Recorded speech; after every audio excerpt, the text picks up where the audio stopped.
எடுத்து வாசிக்கலாம். ஏசாயா 52 அதிகாரம் 14 மனுஷனை பார்க்கிலும் அவருடைய முக பார்வையும் மனுபுத்திரரை பார்க்கிலும் அவருடைய ரூபமும் இவ்வளவு அந்தக்கேடு அடைந்தபடியினாலே அவரை கண்ட அநேகர் பிரமைப்படைந்தார்கள். அல்லேலூயா. மனுஷனை பார்க்கிலும் அவருடைய முக பார்வையும் மனுபுத்திரரை பார்க்கிலும் அவருடைய ரூபமும் எவ்வளவு அந்தக்கேடு அடைந்தபடியினாலே. நாளின் செய்தியின் தலைப்பு, மனிதனுக்காக சிலுவையை ஏற்றது அதிசயம். அல்லேலூயா. எனக்காக சிலுவையை ஏற்றது அதிசயம். எல்லாரும் சொல்லலாமா? எனக்காக அவர் சிலுவையை ஏற்றது அதிசயம். அல்லேலூயா. என்ன நினச்சி எனக்காக யாராவது ஒருவர் மரிக்க துணிவாங்களா? எனக்காக. ஆனால் அவர் எனக்காக அதை செய்தார். பெரிய அற்புதம், பெரிய அதிசயம். அவருடைய செய்யலை அப்படி இருந்தால் மனுகுலத்தின் வாழ்வே இல்லை. எல்லாம் பாவத்தின் காரியங்களில் என்றோ உலகம் அழிந்திருக்கும், மனுக்குலம் அழிந்து போயிருக்கும். ஆங்காங்கே கிறிஸ்துவை ஏற்றுக்கொண்டு நீங்களும் நானும் தேவனுடைய பிள்ளைகளாய் பரிசுத்தமாய் தேவனுக்கு உண்மையாய் காணப்படுகிறதுனாலே கர்த்தர் பூமியை இயக்கி கொண்டிருக்கிறார். உங்களுக்கு விசுவாசமே இல்லை போல. உங்களால் தான் பூமி இயங்குதுன்றேன். அல்லேலூயா. நம்மளால் தான் பூமி என்ன செய்யுது? அல்லேலூயா. விசுவாசிக்கிறீங்களா? ஆமென். யோசுவாவுக்காக ஒரு நாள் சூரியனை என்ன செஞ்சார்? நிறுத்தினார். யாருக்காக அது நினைச்சு? ஒரு மனிதனுக்காக, உங்களுக்காக, எனக்காக. இப்போ வரைக்கும் வரலாறு இருக்கு. ஆமென். பைபிளில் இருக்கிற எல்லாமே வரலாற்றோடு சம்மந்தப்படுகிறது, வரலாற்றோடு ஒத்து போகிறது. எல்லாம் வரலாற்றோடு கூட ஐக்கியமாக இருக்குது. எதுவும் வரலாற்றுக்கு புறம்பானது ஒன்று என்ன செய்யலை. ஆமாம், நீங்கள் சோஷியலில் 9ஆம் கிளாஸ்லேருந்து என்னென்ன படிக்கிறீங்களோ அதையெல்லாம் என்ன செய்யுது? வேதத்தோடு ஆமாம் ஒத்து போகும், செட் ஆகும். வருடங்கள் செட் ஆகும். எத்தனை வருஷத்தில் போர் நடந்தது, எந்த வருஷத்தில் வந்தாங்க, எத்தனை வருஷத்தில் போர்ச்சுகீசியல் வந்தாங்க, எப்போ இவங்களாம் வந்தாங்களா, என்ன செய்யுது? வரலாறு சொல்லுகிறத போல் இங்கேயும் என்ன செய்யுது? வரலாறு இருக்கிறது. எகிப்து, இஸ்ரவேல், இப்போ வரைக்கும் பேசுகிற எல்லாம் வேதத்தில் இருக்கிறது. அல்லேலூயா. கர்த்தர் எல்லாவற்றையும் ஆதாரத்தோடு வைத்திருக்கிறார். ஆனால் இங்கே வசனம் சொல்லுது, மனுஷனை பார்க்கிலும் அவர் முக பார்வையும் மனுபுத்திரரை பார்க்கிலும் ரூபம் அந்த கேடாய் இருந்தது. என்னை விட அவர் அந்த கேடு அடைந்திருக்கிறார். கவனிங்க, என் முகம் பார்க்கறதுக்கு அவர் முகத்தை போல அந்த கேடு அடைந்துதான் என்ன செய்யணும்? இருக்கணும். ஆனால் நான் நின்று நான் ஏற்றுக்கொள்ள வேண்டிய தண்டனையின் இடத்துல எனக்கு பதிலாக ஒருவர் என்ன செய்கிறார்? நிற்கிறார். அவர் எனக்கு, நான் அவரை பார்க்கும்போது அவர் எனக்கு சொந்தமாகவும் என்ன செய்யலை தெரில, எனக்கு உறவு மாதிரி தெரில, என்ன அண்ணன் தம்பி அப்படியும் என்ன செய்யலை. அல்லேலூயா. இப்போது நான் ஒரு வாட்டி சைக்கிள் வாடகைக்கு எடுத்தேன். உங்களுக்கு இப்படி சொன்னால் புரியும். சைக்கிள் வாடகைக்கு எடுத்தேன். 1 மணி நேரம் ஓட்டுறதை 2 மணி நேரம் 3 மணி நேரமாக என்ன செஞ்சிட்டேன்? ஓட்டிட்டேன். சைக்கிள் கடைக்காரன் பிடிச்சி வச்சிட்டான். சைக்கிள் கடையில் உக்காந்துருக்கேன். அந்த ரோட்டு வழியாக எத்தனையோ பேர் என்ன செய்கிறாங்க? போகிறாங்க. என்னையும் பார்க்குறாங்க. என்னையும் பாரு, சைக்கிளையும் பாரு, என்ன செய்கிறாங்க? எல்லாரும் என்னை பார்க்குறாங்க. ஆனால் யாரும் என்ன செய்யலை. எதுக்கு உக்காந்துருக்கிற, எதனால் இங்கே உக்காந்துருக்கிற, யாரும் என்ன செய்யலை. எங்கள் அம்மாவோட பிறந்த தம்பி, என் தாய் மாமா அந்த பக்கமாக போகிறார். ஏடே ஏன்னா இங்கே உட்காந்துருக்க அப்படின்னு என்ன செய்கிறாரு? கேட்டார். ஏன் அவர் கேட்டார்? என்னையும் அவருக்கு சின்ன வயசுலேருந்து பிறந்ததுலேருந்து என்ன செய்கிறாரு? பார்க்குறார். அப்போ அவர் நல்லா எனக்கு தெரியுது.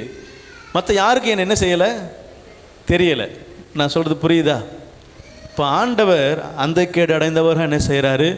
இருக்கிறார். அவர் பாதிக்கப்பட்டு, அவர் அடிக்கப்பட்டு, நொறுக்கப்பட்டு இருந்தால் நாமோ அவர் தேவனால் அடிபட்டு பாதிக்கப்பட என்ன செஞ்சோமா? நினச்சோமா? இப்போ அப்படியே அந்த கேடு உள்ளவராக இருக்கிறார். இப்போது அவர் சொல்கிறாரு, மாமா சொல்கிறாரு, நான் உனக்கு என்ன செய்கிறேன்? இந்த காசை கொடுத்துட்றேன் அப்படின்னு சொல்லி இந்த 2 ரூபாய் என்ன செஞ்சிட்டாரு? கொடுத்துட்டு என்னை வெளியே என்ன செஞ்சிடாரு? கொண்டு வரார்.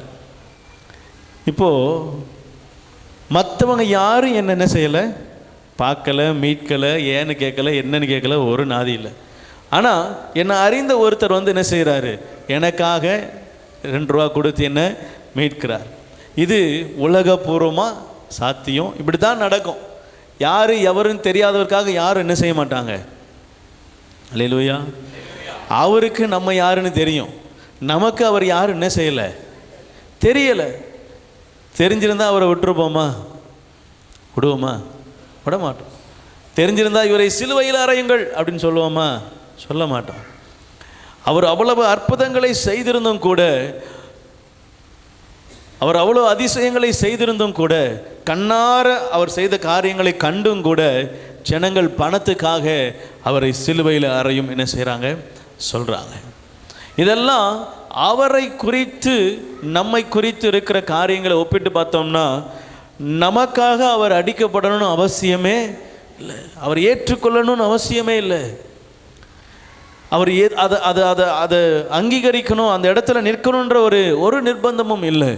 ஆனால் ஆதி முதல் ஒரு தீர்க்க தரிசனம் இருக்கிறது. அந்த தீர்க்க தரிசனத்தை ஆபிரகாம் மூலமா ஆண்டவர் தனக்குத்தானே ஒரு என்ன சொல்லுவாங்க, ஒப்பந்தம் பண்ணிக்கொள்கிறார். ஆபிரகாமை கூப்பிடுறாரு, உன்னோட உடன்படிக்கை பண்ண வேண்டும். ஆபிரகாம் வந்து தூங்கிடுறார். தூங்கி எந்திருக்கும்பொழுது ஒரு 2 துண்டு என்ன செய்து கிடக்குது. உடனே வந்து ஏஞ்சி பார்க்குறாரு, ஆண்டவர் நிற்கிறார். இவர் சொல்கிறாரு, என்ன ஆண்டவரே, இது மாடு துண்டிக்கப்பட்டு என்ன செய்யுது, 2 துண்டங்களாக கிடக்கிறது, எப்படி நான் உங்க கூட உடன்படிக்கை பண்ணலையே, எப்படி அது துண்டாகப்பட்டது அப்படின்னு கேட்கும்போது அவர் சொல்கிறாரு, என்னோடு நானே உடன்படிக்கை என்ன செஞ்சுருக்கேன், பண்ணியிருக்கேன், உன்னை ஆசீர்வதிப்பேன் அப்படின்னு சொல்லி என்னோடு கூட நான் உடன்படிக்கை பண்ணியிருக்கிறேன், அந்த உடன்படிக்கையை நான் மீறுவதில்லை அப்படின்னு சொல்லி ஆதி காலத்தில் ஆபிரகாமோடு அவர் பண்ணின உடன்படிக்கை, அதுதான் ஆதி காலத்தில் அவர் செய்த உடன்படிக்கை. நீங்கள் அதுக்கப்புறம் நீ எங்கே படித்தாலும் ஆபிரகாமுக்கு பண்ண உடன்படிக்கை என்ன செய்தார், நினைவு கூர்ந்தார்னு வரும். என்னதுன்னா அவர் தனக்குத்தானே பண்ணின உடன்படிக்கை. அல்லேலூயா.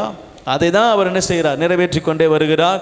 நம்ம எத்தனை வாட்டி மறுதளித்தாலும், எத்தனை வாட்டி தூர போனாலும் அந்த உடன்படிக்கையை நினைவு கூர்ந்து நம்மை அவர் நிமித்தமாய், அவருடைய இரக்கத்தின் நிமித்தமாய் மீண்டுமாய் கொண்டு வந்து அவருடைய இரத்தத்தினால கழுவி மீண்டும் அவருடைய பிள்ளையாய் மாற்றுகிறார். அல்லேலூயா. இங்கே அப்படிதான் மனுஷனை பார்க்கிலும் அவர் முகம் அந்த கேடு அடைந்திருக்கிறது. அவர் மனுபுத்திரரை பார்க்கிலும் அவர் ரூபம் ரொம்பவும் என்ன செய்து கேடுள்ளதாக இருக்கிறது. பாருங்க, உலகத்தை படைத்த தெய்வத்துடைய முகம் மனுஷனுடைய முகத்தை விட அந்த கேடா என்ன செய்திருக்கிறது, அடைந்திருக்கிறது. அதுதான் செய்தியின் தலைப்பா சொன்னேன், எனக்காக அவர் அந்த இடத்தை எடுப்பது அதிசயம். என் மாமாவை தவிர வேற ஒருத்தர் என்னை பார்க்க வரல, என்னை ஒருத்தரும் கேள்வி கேட்கல. இதுவே யாரோ ஒருத்தர் ரோட்டில் போகிறவர், இவன் எதுக்கோ ஒன்று பிடிச்சி வச்சுருக்கிறாங்க அப்படின்னு அவனை என்னை வந்து கேட்டு, ஏன் இங்கே உட்காந்துருக்கிறான், எதுக்காக இங்கே உட்காந்துருக்கிறான்னு யாரும் என்ன செய்யலை, எனக்கு தெரியாத யாரும் கேட்கல. ஆனால் ஆண்டவர் சொல்கிறாரு, நீங்களும் நான் அவரை அறியாது இருக்கும் பொழுது, நீங்களும் நான் அவர் யாருன்னே தெரியாது இருக்கும் பொழுது அவர் உங்களுக்காக எனக்காக தன்னையே ஒப்பு கொடுத்து ஜீவபலியாய் ஒப்பு கொடுத்தார். அல்லேலூயா. இந்த அதிசய கிரிய இயேசு கிறிஸ்துவை தவிர இந்த உலகத்தில் தெய்வங்கள் என்று சொல்லப்படுகிற ஒருவரும் செய்யலை. அல்லேலூயா. உன்னுடைய சாபத்தை நான் ஏற்றுக்கொண்டு என்னுடைய ஆசீர்வாதத்தை உனக்கு கொடுக்கிறேன்னு சொல்கிற ஒரே தெய்வம் நீங்களும் நானும் ஆராதிக்கிற இயேசு கிறிஸ்து மாத்திரம்தான். அல்லேலூயா. நம்ம எங்கே போனாலும் நம்ம பின்னாடியே என்ன செய்கிறாரா, அவர் இஸ்ரவேலின் தேவன் உன் பிறகே உன்னை என்ன செய்கிறார், காக்கிறவராக இருக்கிறார். என்னை எப்போதும் கரிசனையோடு பாதுகாக்கிறவர் தான் நான் ஆராதிக்கிறவர். என்னை எப்போதும் கரிசனையோடு பாதுகாப்பாக கொண்டு வருவரை தான் நான் ஆராதிக்கிறவர். எனக்காக நான் அவரை அறியாது இருக்கும்போது கூட எனக்காக ஜீவனை கொடுத்தவரை தான் நான் ஆராதிக்கிறவர். அல்லேலூயா. அவர் தான் எனக்கு அதிசயமானவர். அவர் தான் அதிசயங்களை என் வாழ்க்கையில் இதுவரைக்கும் செய்கிறார், இனிமேலும் செய்ய போகிறார். அல்லேலூயா. இன்னொரு வசனத்தை வாசி, லூக்கா 1ஆம் அதிகாரம் 74-75 வாசிக்கலாம். தமது ஜனத்தை சந்தித்து மீட்டுக்கொண்டு நம்முடைய சத்துருக்களின் நின்றும் நம்மை பகைக்கிற யாவருடைய கைகளின் நின்றும் நம்மை ரட்சிக்கும்படி ரட்சிக்கும்படிக்கு தம்முடைய தாசனாகிய தாவீதின் வம்சத்திலே நமக்கு இரட்சணிய கொம்பை நமக்கு ஒரு இரட்சணிய கொம்பை என்ன செய்தார்? ஏற்படுத்தினார். அல்லேலூயா. இங்கே சகரியா இந்த அதிகாரத்தின் இந்த இடத்துல பேசிட்டே வராரு. அவருடைய வாய் அப்பதான் திறக்கப்படுது. யோவான் ஸ்நானகன் பிறக்கிறாரு. சகரியா என்ன செய்கிறாரு? அவருடைய வாய் திறக்கப்பட்ட உடனே தேவனை மகிமைப்படுத்துகிறார். அவரை மகிமைப்படுத்தி யோவானை குறித்து சொல்லிகிட்டே வரும் பொழுது இங்கே இயேசு கிறிஸ்துவை பற்றியும் என்ன செய்கிறாரு? பேசுகிறார். தீர்க்க தரிசனமாக சொல்கிறார், நீ என் பாலகனே, நீ அவருக்கு வழியை என்ன செய்திருக்கிற? ஆயத்தப்படுத்தும்படியாய் வந்திருக்கிற. அல்லேலூயா. ஆமாம், 73 வாசிக்கலாம். ஆதி முதற் கொண்டிருந்த தம்முடைய பரிசுத்த தீர்க்க தரிசிகளின் வாக்கினால் தாம் சொன்னபடியே. அல்லேலூயா. அவர் ஏற்கனவே சொல்லி வச்சிட்டாரு தீர்க்க தரிசனமாக, கிறிஸ்து இந்த உலகத்தில் என்ன செய்ய போகிறார்? வரப்போகிறார். எதற்காக வரப்போகிறார்? தம்முடைய ஜனத்தை சந்தித்து தமது ஜனத்தை மீட்டு கொண்டு அவர்களுடைய சத்துருக்களில் நின்று நம்மை பகைக்கிற யாவர் கையில் நின்று என்ன செய்கிறார்? நம்மை ரட்சிக்கும்படி. அல்லேலூயா. அல்லேலூயா. கவனிங்களேன், இது நான் இப்படி யோசிக்கிறேன். எனக்கு இது ஒரு அதிசயமாக ஆச்சரியமாக இருக்குது. என்னை ஒருத்தர் பகைக்கிறாங்க, நான் ஒருத்தர் இங்கே 2 பேர் தான் சம்மந்தப்பட்டு இருக்கிறோம். அப்படி தானே? எனக்கும் இன்னொருத்தருக்கும் காரியங்கள் இருக்கிறது. என்னை ஒருத்தர் பகைக்கிறாங்க, நான் அவங்களால பகைக்கப்படுறேன்.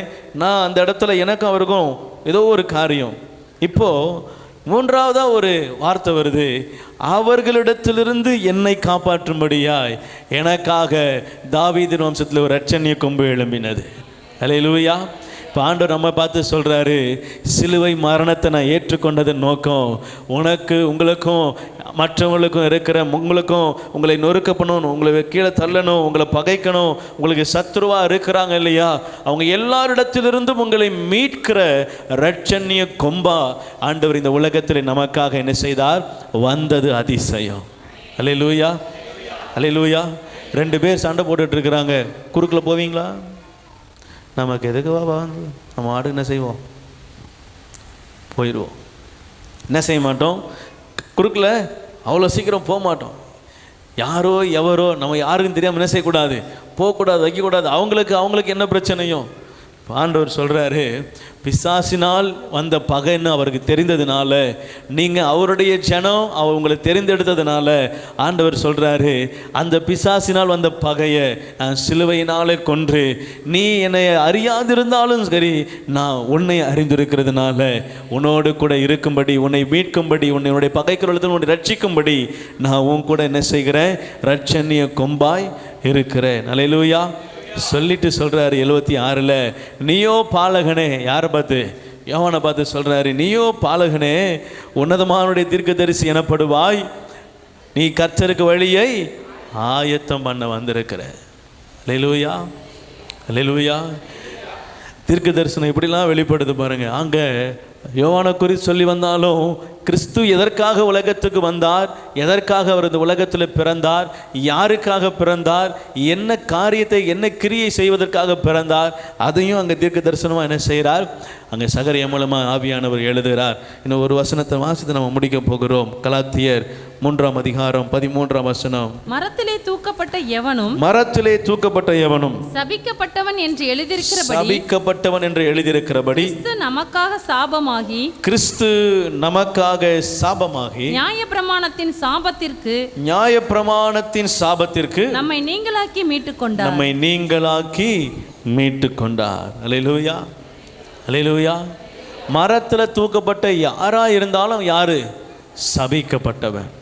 அவனுடைய வாழ்க்கை சபிக்கப்பட்டது என்று எழுதியிருக்கிறபடி கிறிஸ்து நமக்காக சிலுவையில் என்ன செய்தாரா? அவர் எனக்காக சாபமானார். நியாயப்பிரமாணம் என்று ஒன்ற நாட்களில் உண்டாயிருந்தது, அதோடைய சாபத்தை எல்லாம் நீங்களாக்கி என்னை என்ன செய்தார்? மீட்டு கொண்டார். சிலுவையில் நியாயப்பிரமாணத்தில் இருந்து என்னை மீட்கும்படியாய் அவர் சிலுவையை தெரிந்து கொண்டது அதிசயம். அல்லேலூயா. ஆமாம், யாரும் செய்ய முடியாத ஒரு காரியம் அவர் எனக்காக செய்து முடித்தார்.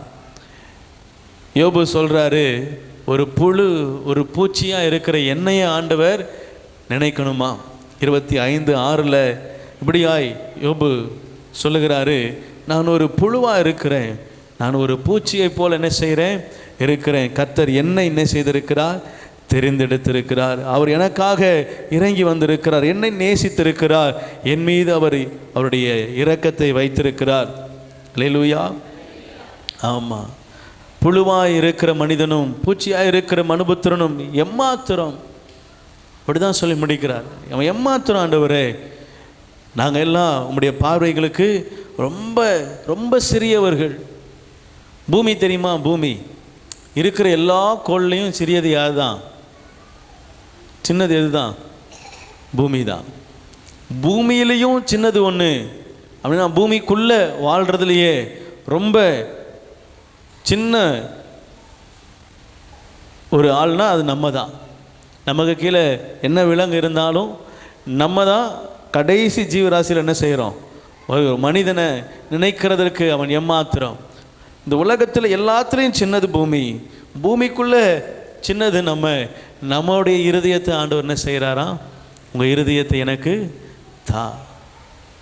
அவர் எவ்வளோ பெரிய தேவன் பாருங்கள். பூமி தான் சின்னது, பூமியை விட 10 மடங்கு பெருசு தான் அடுத்த கோள், அதை விட 10 மடங்கு பெருசு அடுத்து. சூரியன்லாம் கிட்டத்தட்ட எத்தனையோ 1000 மடங்கு பூமியை விட பெருசு, அவ்வளவு பெரிய உருவம் கொண்டது.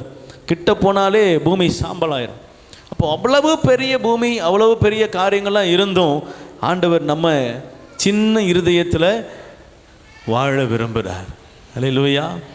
அவர் உங்களை என்னை எவ்வளவாய் நேசித்தாரானால், அவர் உங்களுக்காக எனக்காக தன் பரலோக மகிமையை துறந்து பூலோகத்தில் மரிப்பதற்காக வருவார். அவர் நம்மை அதிகமாய் நேசிக்கிறபடினால் நம்ம இன்னும் அதிகமாய் கர்த்தர் சமூகத்தில் என்ன செய்யணும்? காணப்படணும். அல்லேலூயா. சங்கீதம் 144:3 கர்த்தாவே மனுஷனை நீர் கவனிக்கிறதற்கும் மனுபுத்திரனை நீர் எண்ணுகிறதற்கும் அவன் எம்மாத்திரம். அல்லேலூயா. நீங்களும் நானும் எண்ணப்படுவதற்கு நம்ம எம்மாத்திரம். ஆண்டவர் நம்மை நினைப்பதற்கு நான் எம்மாத்திரம். எல்லா காரியங்களிலும் எல்லா கிரிகளிலும் நான் நல்லவனாக இருந்தால் ஒருவேளை அவர் என்னை என்ன செய்யலாம்?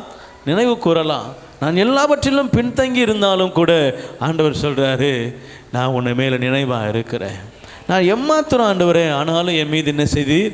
நினைவாக இருக்கிறீர். அதே சங்கீதம் 107 9, 16, 21, 31 அந்த 4 வசனமும் ஒரே வார்த்தையை சொல்லுகிறது. கர்த்தரை அவர் கிருபை நிமித்தமோ மனுபுத்திரை அவர் செய்த அதிசயங்கள் நிமித்தமோ என்ன செய்வார்? துதிப்பார். அல்லேலூயா. அதிசயங்களின் நிமித்தம் அவர் என்ன செய்வாங்க? நம்ம எல்லாம் எதுக்கு வந்திருக்கிறோம் தெரியுமா? அவர் செய்த அதிசயத்தை எண்ணி அவரை துதிக்கிறதுக்காக. அல்லேலூயா. அந்த 107:9 வாசிக்கலாம். அவருடைய கிருபை நிமித்தமும் மனுபுத்திரருக்கு அவர் செய்கிற அதிசயங்களின் நிமித்தமும் அவரை துதிப்பார்களாக. அல்லேலூயா. அவர் செய்த அற்புதங்களை அதிசயங்களை நினைவு கூர்ந்து நம்ம என்ன செய்யணும்? துதிக்கணும். தினந்தோறும் துதிக்கணும். துதிக்க துதிக்க உங்கள் இருதயத்தில் தேவ சமாதானம் பெருகும். இங்கே ஆண்டவர் சொல்கிறார், வசனத்தில் அழகாக எழுதிட்டாரு, அவர் உங்களை கிருபையாய் தெரிந்து கொண்டிருக்கிறார். அதை விட அதிகமாக உங்களை கிருபையாய் அதிசயமாக என்ன செய்கிறார்? நடத்துகிறார். அவர் செய்த அதிசயங்களின் நிமித்தம் தினந்தோறும் நம்ம அவரை என்ன செய்யணும்? துதிக்கணும். அல்லேலூயா. அவர் என்னை நினைத்திருக்கிறார், என்னை சிலுவையில் யோசித்திருக்கிறார், என் மீது நினைவாக இருக்கிறார். நான் இன்னும் அவரை என்ன செய்யணும்? துதிக்கணும். அல்லேலூயா. அவர் செய்தது நம்ம சிந்தைக்கு அப்பாற்பட்டது. நம்ம எவ்வளவு வாரம், எவ்வளவு நாட்கள், எத்தனை முறை, எத்தனை காரியங்களை எவ்வளவு ஆழமாக தியானித்தாலும் அது இன்னும் ஆழமாக தான் என்ன செய்யும்? போய்கொண்டே இருக்கும். அவருடைய அன்பு அளவில்லாதது, அவருடைய ஞானம் அளவில்லாதது, அவருடைய வார்த்தை அது அளவில்லாத ஞானத்தை உடையதாக இருக்கிறது. ஆகவே உங்கள் இருதயம் ஆண்டவரை அதிகமாக என்ன செய்யட்டும்? துதிக்கட்டும். அவர் செய்த அதிசயங்கள் 1000. ஆகவே உங்கள் இருதயத்திலிருந்து அவரை துதிங்க. மனுஷனை நினைக்கிறதற்கு அவர் எம்மாத்திரம், மனுபுத்திரன் நினைவு கூற எம்மாத்திரம். ஆனாலும் அவர் என்னை நினைவு கூர்ந்தார், சிலுவையிலே என்னை நினைவு கூர்ந்தார், எனக்காக சிலுவையை ஏற்றார், எனக்காக சிலுவையிலே மரணத்தை ஏற்றார். காரணம் அவர் என்னை நேசித்தபடியினாலே. அல்லேலூயா. மனிதனுக்காக சிலுவையை ஏற்றது அதிசயம். எனக்காக சிலுவையை ஏற்றது அதிசயம். நான் எவ்வளவு துரோகியாக வாழ்ந்தேன்னு எனக்கு தெரியும். நான் எவ்வளவு அநியாயக்காரனாக வாழ்ந்தேன்னு எனக்கு தெரியும். நான் எவ்வளவு நியாயம் இல்லாமல் இருந்தேன்னு எனக்கு தெரியும். அல்லேலூயா. நம்ம ஒவ்வொருவருக்கும் நம்மை பற்றி, உங்களை பற்றி உங்களுக்கு தெரியும். அதுக்கப்புறம் உங்களை பற்றி ஆண்டவருக்கு தெரியும். ஆமென். நான் நல்லவன், நான் நீதிமான்னு சொல்கிறதுக்கு இங்கே ஒருவரும் இல்லை. எல்லாரும் தவறு செய்து, பிழை செய்து, பிழையாக இருந்து தான் என்ன செய்திருக்கிறோம், கொஞ்சம் கொஞ்சமாய் சரியாகி கொண்டு இருக்கிறோம். ஆனாலும் தேவ சமூகத்தில் நிற்கிறதுக்கு தகுதி இல்லாத இருந்தாலும் கர்த்தர் உங்களையும் என்னையும் அவருடைய சிலுவையினாலே தகுதிப்படுத்தி இருக்கிறார். அவருடைய இரத்தத்தினாலே தகுதிப்படுத்தி இருக்கிறார். அவருடைய இரக்கத்தினாலே தகுதிப்படுத்தி இருக்கிறார். நம்ம அவருடைய அதிசயங்களை நினைவு கூர்ந்து அவர்களை துதிக்கிறவர்களாய், அவருடைய அடிச்சுவர்களை பின்பற்றுகிறவர்களாய், கர்த்தருடைய வார்த்தையை பிடித்துக் கொள்கிறவர்களாய், கர்த்தருடைய சமூகத்திலே காத்திருக்கிறவர்களாய் இருப்போமானால் இந்த வார்த்தை, இந்த வசனம், கர்த்தர் நமக்காக செய்த காரியங்கள் அது நிச்சயம் நம் வாழ்க்கைக்கு ஆசீர்வாதத்தை கொண்டு வரும். நம்ம வாழ்க்கையில் மாற்றத்தை கொண்டு வரும். கர்த்தருடைய வார்த்தை வாழ்க்கையில் வரும் பொழுது என் இருதயம் மாற்றத்தை என்ன செய்யும், காணுகிறதா இருக்கிறது. அல்லேலூயா, அல்லேலூயா. தீத்து 2:14 வாசித்து முடிக்க போகிறோம்.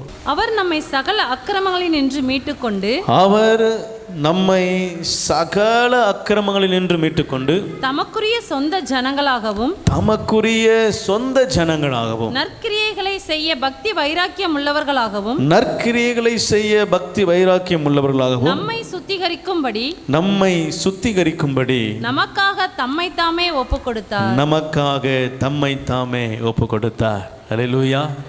உங்கள் இருதயத்தில் ஆழ பதிக்க வேண்டிய ஒரு வசனம், நீங்கள் மனப்பாடம் பண்ண வேண்டிய வசனம். அவர் நம்மை சகல அக்கிரமங்களில் நின்று மீட்டு கொண்டு தமக்குரிய சொந்த ஜனங்களாகவும், நற்கிரியைகளை செய்ய பக்தி வைராக்கியம் உள்ளவர்களாகவும் நம்மை சுத்திகரிக்கும்படி. எதுக்காகன்னு சொல்லிட்டாரு, ஏன்னு சொல்லிட்டாரு, என்ன செஞ்சிருக்கிறேன்னு சொல்லிட்டாரு.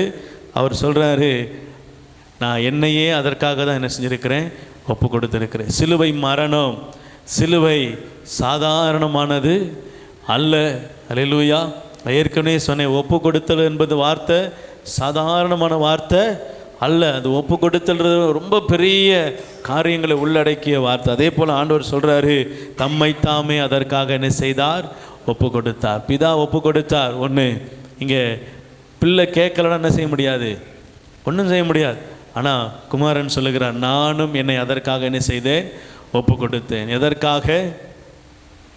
நற்கிரியைகளை செய்ய பக்தி வைராக்கியம் உள்ளவர்களாகவும், நாம் அவருடைய இரத்தத்தினாலே சுத்திகரிக்கும்படியாகவும் தம்மை தாமே அவர் ஒப்பு கொடுத்தார். அல்லேலூயா.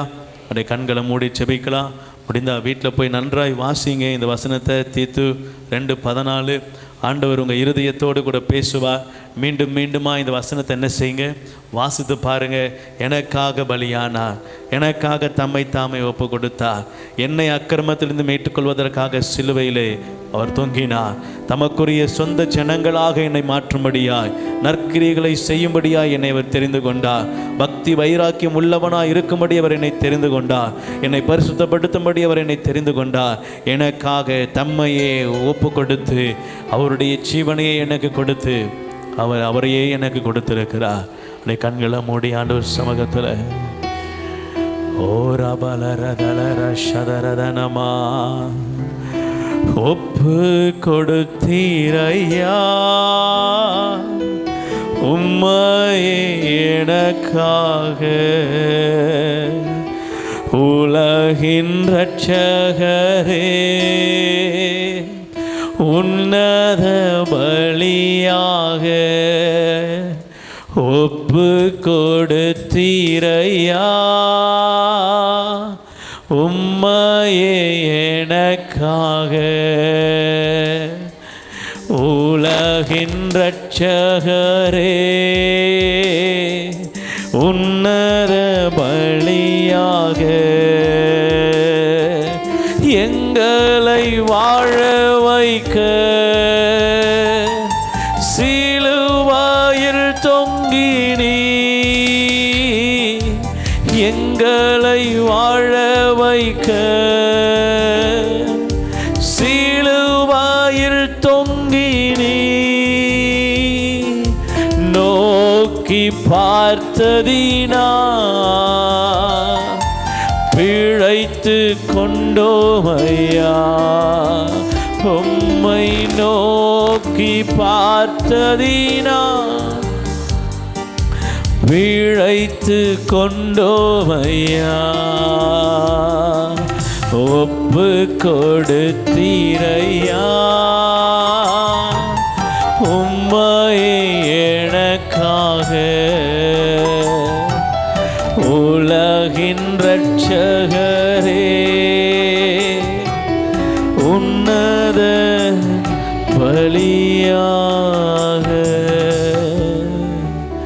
வானத்திலும் பூமியிலும் சகல அதிகாரம் படைத்த நல்ல ஆண்டவரே, உம்மையே எனக்காக ஒப்பு கொடுத்தி என்னை ஆண்டவரே நீ நினைவு கூர்ந்தி என் முகம் அந்த கேடு அடைய வேண்டிய இடத்துல உங்கள் முகம் அந்த கேடு அடைந்ததப்பா. எனக்காக என்னை சிலுவையில் யோசித்து எனக்காக சிலுவையை எடுத்தீரே ஆண்டவரே, என்னை எவ்வளவாய் நேசிக்கிறீர், நீர் எவ்வளவு அதிசயங்களை எனக்காக செய்திருக்கிறீர் ஆண்டவரே. நான் உம்மை அறியாதிருந்த போது கூட அற்புதங்களை எனக்காக செய்தீங்களப்பா. என்னை ரட்சிக்கவே இந்த உலகத்துக்கு வந்தீங்க, ரட்சணிய கொம்பாய் வந்தீர், என் சாபத்தை மீட்க மாற்ற எனக்காக சிலுவையிலே சாபமானி. நான் இதெல்லாம் அறியாதிருந்த காலத்தில் எனக்காக செய்தீங்கப்பா. இப்பொழுது நான் அறிந்திருக்கிறேன், நான் உமக்காக ஜீவிப்பேன். என்னை நேசித்த ஆண்டவரே, உம்மை நான் நேசிப்பேன். என் ஜீவன் உள்ள மட்டும், என் ஆசையில் சுவாசம் உள்ள மட்டும் உமக்காய் வாழ்வேனப்பா. என் வாழ்நாள் முழுவதும் உமக்காய் வாழும்படியா எனக்கு கிருபை தாங்க. உம்மை சார்ந்து கொள்ளும்படியா எனக்கு கிருபை தாங்க. உம்மோடு கூட ஒப்புரவாக இருக்கும்படியா ஆண்டவரே, உம்மை விட்டு தூர போகாதபடி ஆண்டவரே, உம்முடைய வல்ல ஆவியானவர் என்னை சத்திய ஆவியானவர் சத்தியத்தில் நடத்துவீராக. கரத்தில் ஒப்பு கொடுக்கிறோம், சபையை ஒப்பு கொடுக்கிறேன், வந்திருக்கிற ஒவ்வொருவரையும் ஒப்பு கொடுக்கிறேன் அப்பா. இப்பொழுதும் இதை ஆன்லைனில் பார்த்து கொண்டிருக்கிற ஒவ்வொருவருக்காய் செபிக்கிறேன் ஆண்டவரே. ஒவ்வொரு விண்ணப்பங்களையும் கரத்தில் வைக்கிறேன் ஆண்டவரே. உம்மை நோக்கி பார்க்கிற முகங்கள் பிரகாசம் அடைந்தது, ஒன்றாகிலும் வெட்கப்படவில்லை என்ற வார்த்தையின்படியா ஆண்டவரே, இப்பொழுதும் பார்த்து கொண்டிருக்கிற ஒவ்வொருவருடைய முகங்களையும் பிரகாசிக்க பண்ணுகிற கர்த்தர் நீர் அப்பா. அவர்களை பார்த்து சொல்லியிருக்கிறீர் ஆண்டவரே, எங்களை பார்த்து சொல்லுகிறீர், நீங்கள் என்னை அறியாததற்கு முன்னமே நான் உங்களை அறிந்து உங்களுக்காக ஜீவனையே கொடுத்திருக்கிறேன். இப்பொழுது நீங்கள் என்னை அறிந்திருக்கிறீர்கள், உங்களுக்காக மற்றவைகள் எல்லாவற்றையும் கொடுக்காதிருப்பது எப்படி? நான் சகலத்தையும் கொடுக்க வல்லவராக இருக்கிறேன். கர்த்தர் நமக்காக யாவையும் செய்து முடிக்க வல்லவராக இருக்கிறீர் ஆண்டவரே. பார்த்து கொண்டிருக்கிற வந்திருக்கிற ஒவ்வொருவரையும் ஆசீர்வதிங்க, பெருக பண்ணுங்க, விருத்தி உண்டாகட்டும். உடைய மேன்மையான ஆவியானவர், மகிமையான ஆவியானவர், உன்னத ஆவியானவர் கரம் பிடித்து நடத்துவீராக. வல்ல கரம் ஆளுகை செய்யட்டும். இயேசுவின் நாமத்தில் நல்ல பிதாவே, ஆமென். அல்லேலூயா.